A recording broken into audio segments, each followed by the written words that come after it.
கொஞ்சமாக எண்ணெய் விட்டுக்கலாம். அரை ஸ்பூன் மஞ்சள் தூள், 1 ஸ்பூன் மிளகாய் தூள், 1 ஸ்பூன் மிளகுத்தூள், கொஞ்சமாக தூள் உப்பு.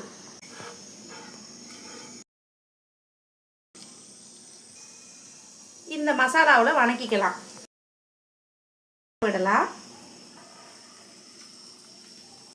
மசாலாவை இந்த அளவுக்கு வணங்கினா போதும். பாத்திரம் வச்சு எண்ணெய் ஊற்றிக்கலாம்.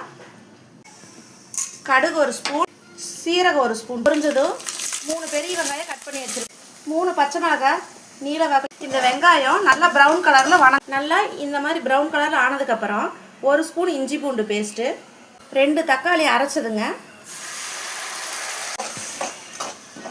மல்லித்தூள் 2 ஸ்பூன், மிளகாய்த்தூள் 1 ஸ்பூன், தூள் 1 ஸ்பூன், மஞ்சள் தூள் அரை ஸ்பூன், 2 கப் தண்ணி ஊற்றிக்கலாம். உப்பு தேவையான அளவு.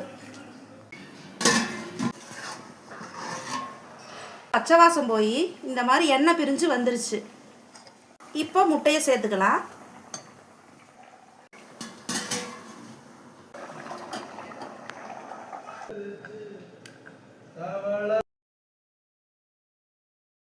சுவையான முட்டை கிரேவி ரெடி.